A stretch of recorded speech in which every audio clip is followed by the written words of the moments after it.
এরকম একটা পনিরের রেসিপি বানিয়ে নিন, আর রুটি, পরোটা, লুচি, ফ্রাইড রাইস সব কিছুর সঙ্গেই কিন্তু অসাধারণ লাগবে খেতে। হ্যালো বন্ধুরা, ডোনাস কিচেনের নতুন একটা রেসিপিতে আপনাদের সবাইকে স্বাগত। আজকে আমি পনিরের যেই রেসিপিটা দেখাবো সেটা হলো করিয়েন্ডার পনির বা ধনিয়া পনির রেসিপি। চলুন দেখা যাক কিভাবে বানাচ্ছি। আমি 250 গ্রাম পনির নিয়ে নিয়েছি, সেটাকে এরকম চৌকোভাবে কেটে নিয়েছি আর একটা বাটির মধ্যে নিয়ে নিচ্ছি।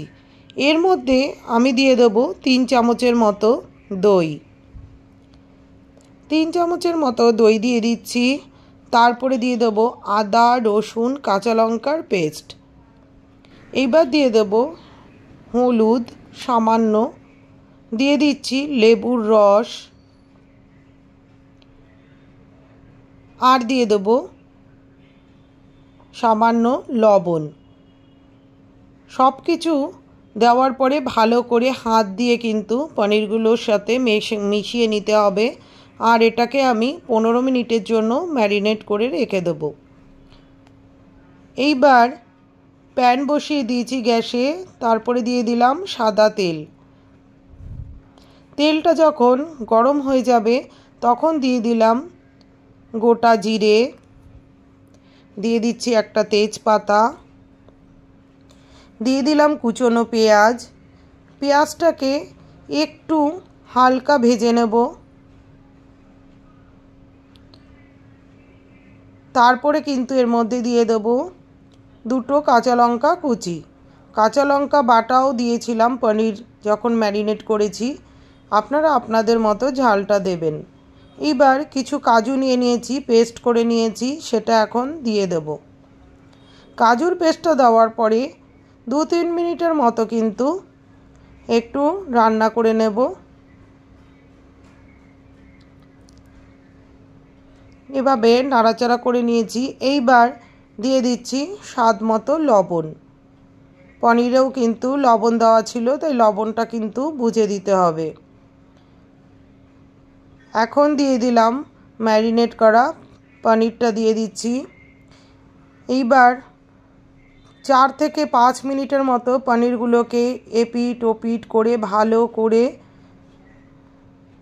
রান্না করে নেব।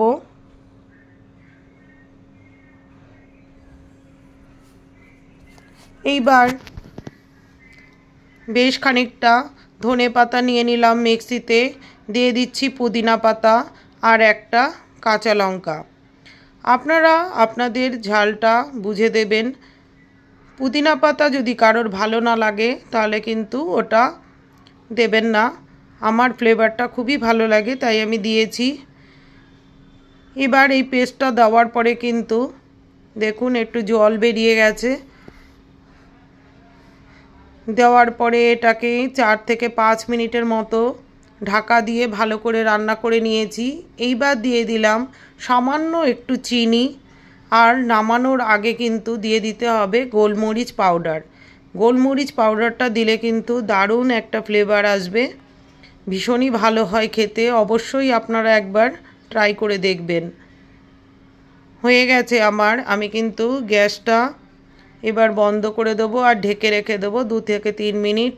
দেখুন গ্যাস বন্ধ করে ঢেকে রেখেছিলাম। এবার আমি নামিয়ে নেব।